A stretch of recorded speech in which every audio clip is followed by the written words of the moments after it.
We've reached the part of the podcast where we're going to be talking about the big Pegasus races over at Gulfstream this weekend. And who better to come on than Gino at It's Me, Gino B on Twitter. Gino, how you doing today, my man?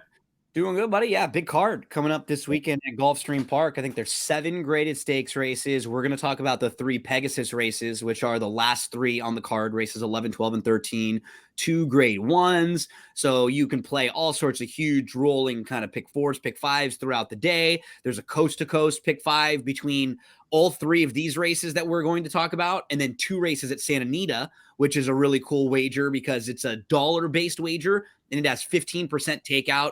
And it pays great because since it doesn't have a 50-cent wager, it's a little bit tougher to play, right? You have to play bigger tickets. You can't play. You have to, decide, and you have to take some stands. So that's pretty fun. And there's a huge stable duel game also on Saturday based around these Gulfstream Park races. So I'll have a lot of action on Saturday, firing away. Nice. We're going to start in the 11th race, the Pegasus World Cup Filly and Mare Turf Invitational. Where are your eyes here?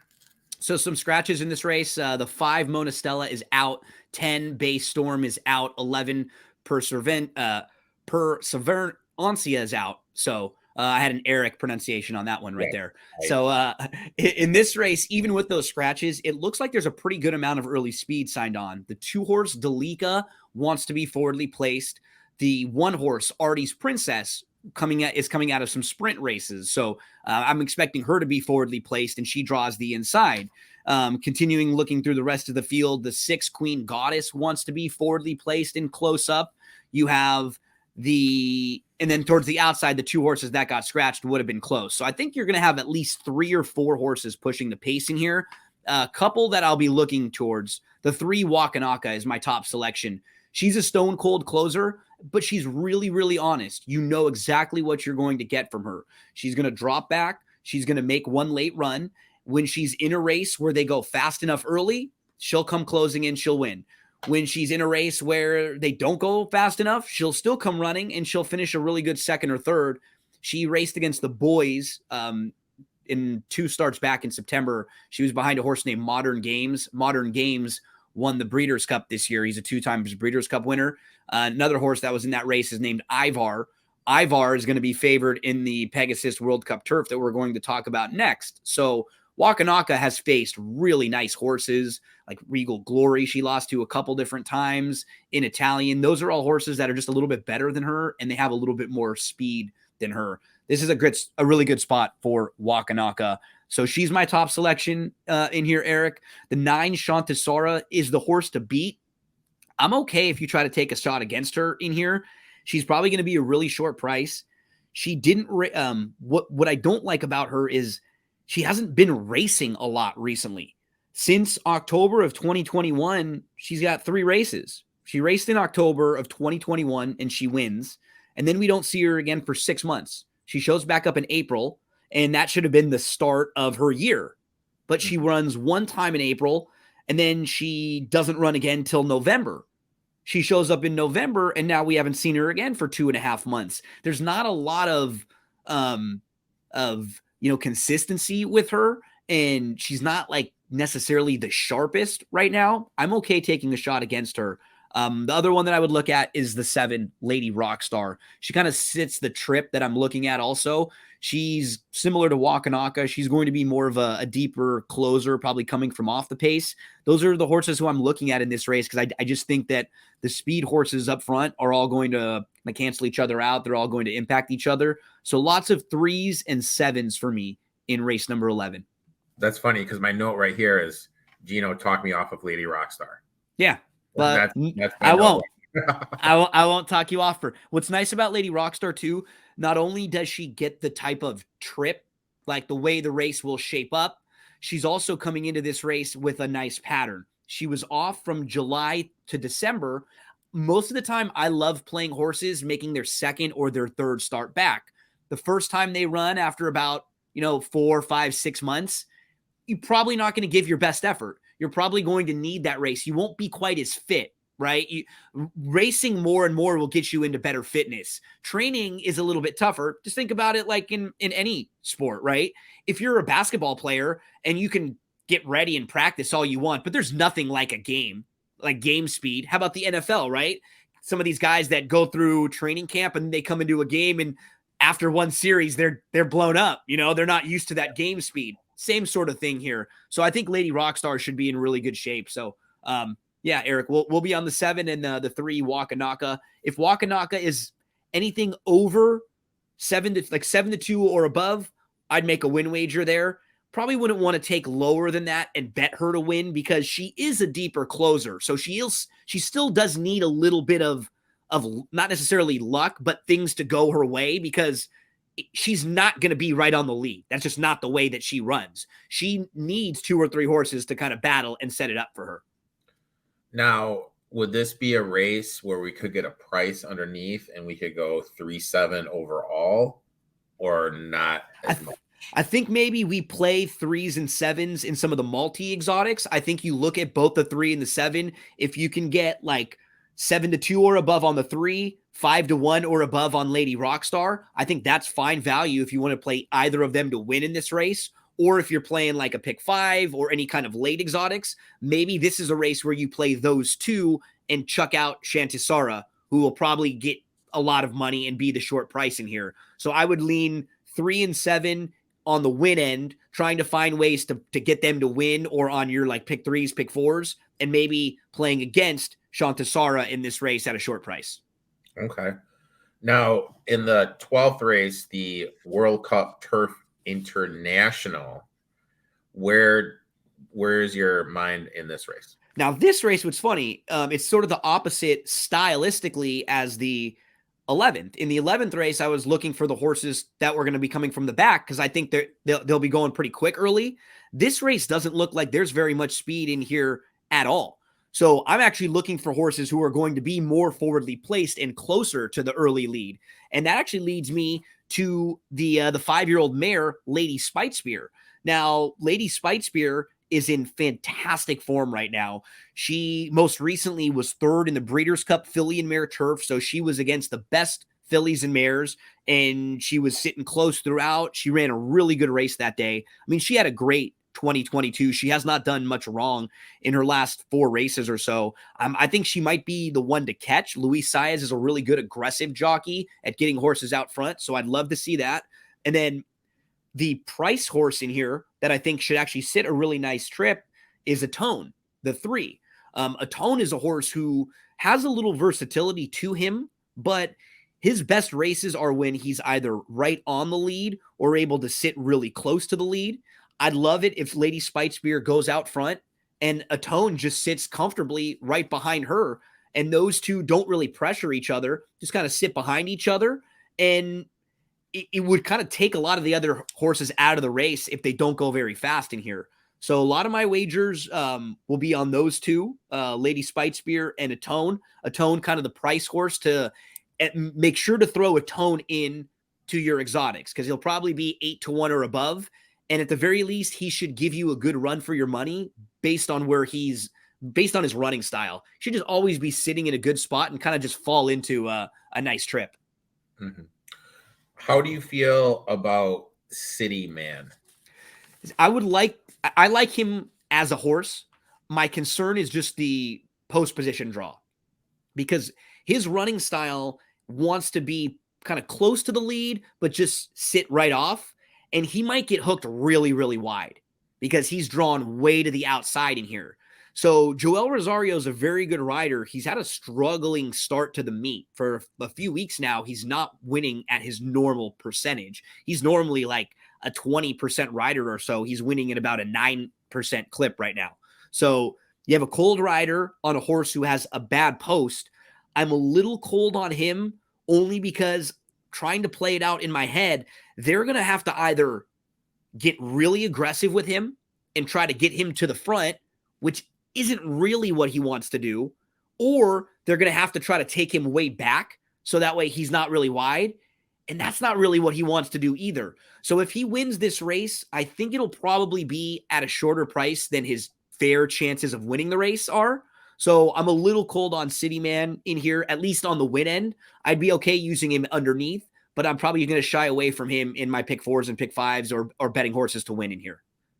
Now you mentioned jockeys. So like the jockeys that are running right now, the Ortiz brothers, Rosarios, like if it comes down to like you like two horses and you have a jockey like there who's like stationed at Gulfstream Park, or do you have a versus a jockey that's just coming in for the day for it, does that like, you know what I mean? Will you like favor that horse with the jockey that's there if it comes down to two horses and you're trying to figure out For who you the like to win? for the most part, I won't really use the track as a determining factor as much as maybe like the style of the horse and which jockey might fit them better, right?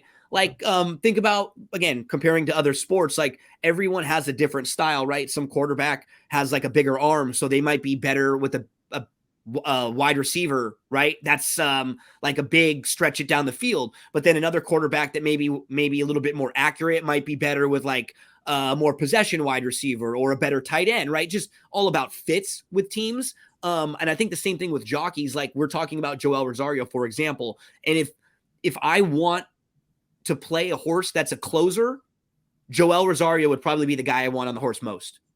Mm-hmm. He's got a really good clock in his head, and he naturally likes to take horses back because he's a very strong finisher. He's like a shortstop that kind of gets the ball and waits, and then just fires it across just to show off a little bit. That's kind of how Joel is, because he can time it perfectly when he's at his best. And if you turn for home and you're next to Joel or he's close to you, he's probably going to outfinish you. He's just that strong of a finisher. So I like him on closers, you know.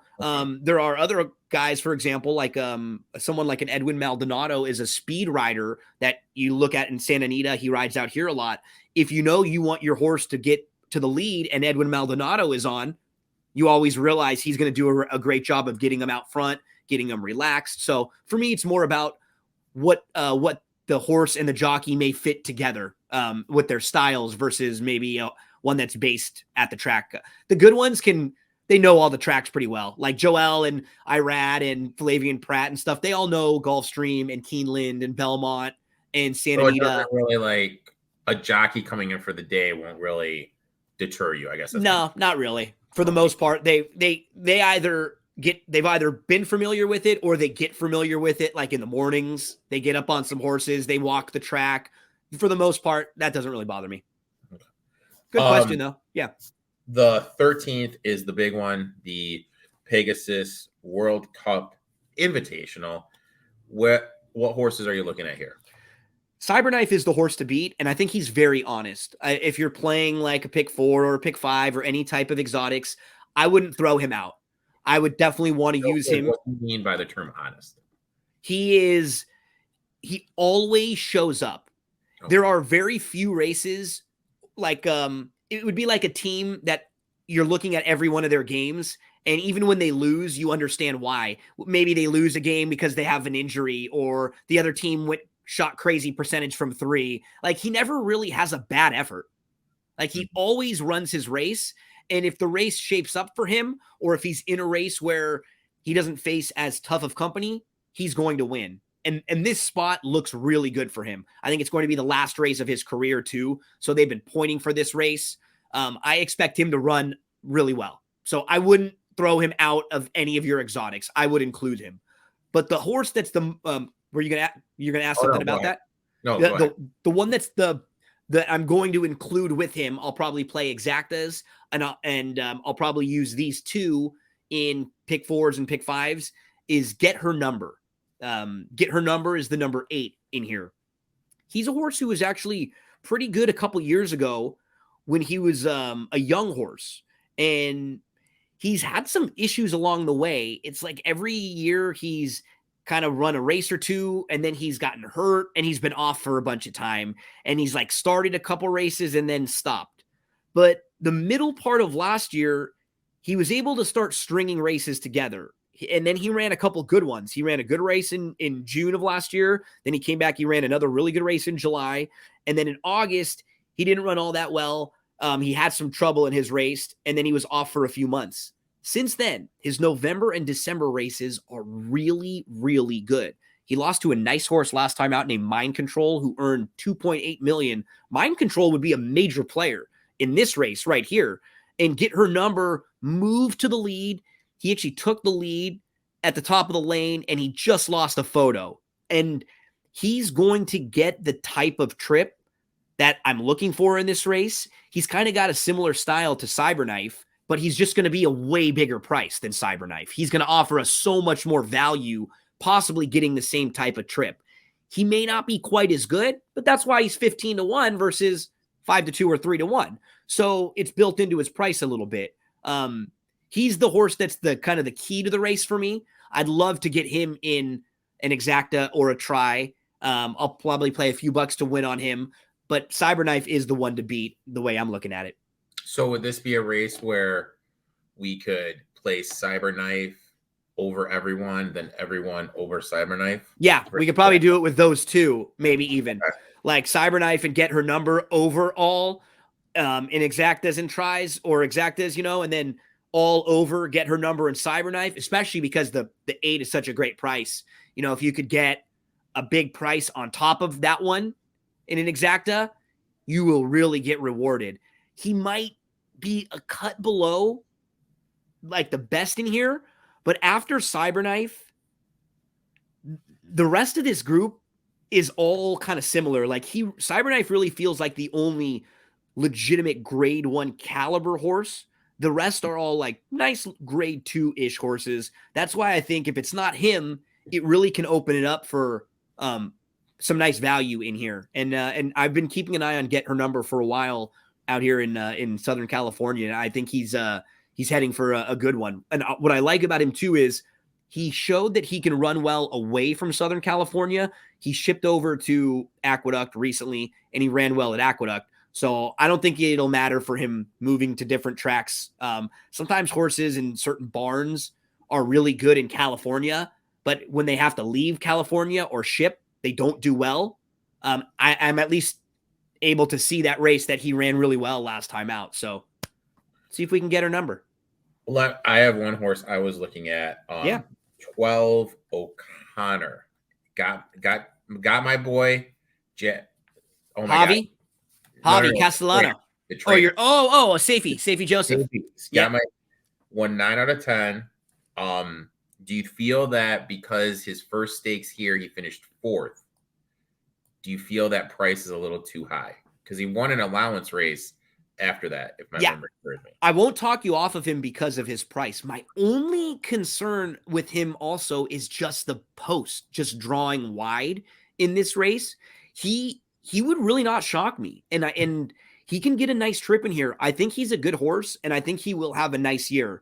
If he was drawn in post 5 or 6, I would absolutely be using him on all of my exotics. Because he's in post 12, I'll treat him a little more like an underneath horse, but I'm not going to talk you off him because I do think he could win this race with the right trip. He's really going to have to earn it from out there in post 12. Now, my last question is, and I've never asked this of you, who do you feel is the jockey that you can trust the most when you need a win in a pick 5? And who's the jockey that you absolutely despise? Because I know who the jockey I absolutely despise is. What's funny is the two that I would say for me have always done me personally the absolute best are both really struggling right now, which is kind of funny. Joel Rosario, who we just talked about, and Flavian Pratt, who is back and forth. He's been on the West Coast a lot for the last couple of years. And I personally have had the most success like with those two when I've needed them in a big way. Now, for me, the one that is a little, I think I've just personally not had as much success with him. And I think overrated. I don't even like saying that, but I don't think he's the best jockey is Irad Ortiz Jr. Personally, for me, there are too many times where I see him on a really good horse that didn't get the greatest of rides. That's sort of how I look at what I think a good jockey is. Do you always put your horse in a good position, right? Do you always give yourself a chance? And then sometimes your horse just isn't good enough, right? But there have been too many times where I was expecting a horse to be here and they were there. I was expecting a horse to be there and they were here. For the most part with Flavian, who is probably been my personal favorite over the last couple of years. I rarely am like, what is he doing right now? Like, why is he in that spot? And with a jockey, it's really hard because it's so similar to baseball. Like the best jockeys are only winning 25 to 30% of the time, which means they're losing 70 to 75% of the time, just like your baseball batting averages. So even the best ones, it's so hard to win.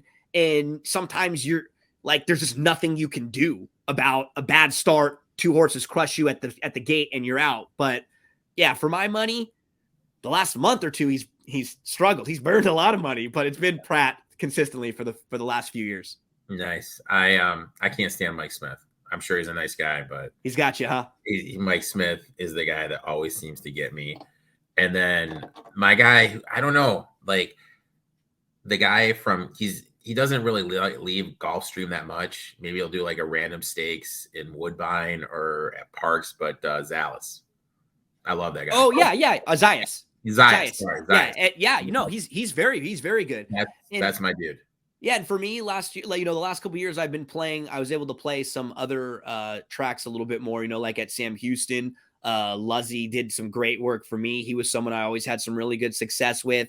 DeSormo just started riding again. I had a lot of success. He's had some troubles, but he's back, getting a lot of mounts again now. I've had some really good success with him through the years. And what I used to do, like you said, there was always someone for me who was like, God, if I don't have them, they beat me. And when I have them, they always run second or third when I need them. And for a while, that was Bejarano for me. Okay. He was the guy that was always doing that. Yeah. And then I was having a stretch where it was Julien Leperoux who was like sort of doing that. And then what I would do is I kind of turned it the other way. I would just start playing a lot more of the horses that he was on. And a couple times he popped at really big prices. So then all of a sudden I loved it. I loved him. Then I loved him, So, and I think it was you, like you had this quote way back when on TVG. I think you said the soft hands of Ken DeSormo. Yeah, I think that's the best quote I've ever heard you say. Yeah, just kind of way back in the day. He used to be like the last race of the day guy too. Like you sort of knew that last race of the day, if his horse was live, he was going to win. And his A game. Like the times where he's been like healthy and focused and really riding well, I think his peak is like as good as anyone's peak when he's riding really well. So we always like to see everybody not dealing with some of the personal struggles and stuff, and good for him to be riding well, and hopefully he continue to make people money. Gino, I'd like to thank you stopping by, talking some horse racing. Why don't you tell everyone where they can find you and what was on your podcast that came out on Thursday? Yeah, it's me, Gino B. On Twitter is a good place to find me. I always post all the podcast links, lots of stuff I do with Eric too. We host a show for Better Than Vegas, and we'll be talking some football coming up this week. Eric and I also do a Pick'em preview show for Santa Anita. We'll have that coming up this week on Sunday. My podcast, That's What G Said, you can download anywhere you get your podcast. This weekend, it was me and Eric talking about all of the NFL games for this weekend. I guess all of them. There's only 2 now. Yeah. I'm used to saying all of the NFL games, but there's only 2 this weekend. But we still spent quite a bit of time talking about what happened last weekend. There's a full Royal Rumble roundtable because the Rumble's coming up this weekend. Yeah. We spent, with myself, Darren Zocali, Andrew Champagne, and Chad Cooper, we spent 3 hours. We went through the Rumble card, and then we went through every person that's listed, every possible person, a surprise, crazy out there, legends that could come back. I think for the men, we talked about 100 different people, and in the women, we talked about like 50. So we went through all of them. And then we also spent a bunch of time talking about this right here, Gulfstream Park. If you want a little bit more on Gulfstream Park, we went through races 10, 11, 12, and 13 with Barry Spears, who helped me, and we looked at the past performances, talked a lot about these same horses that we were talking about with you. Awesome, my man. Make sure to give that a listen. I always listen to it when I go to the gym and I'm doing one of my workouts. Thanks for coming on, and we will be talking to you Sunday morning on BTV, my friend.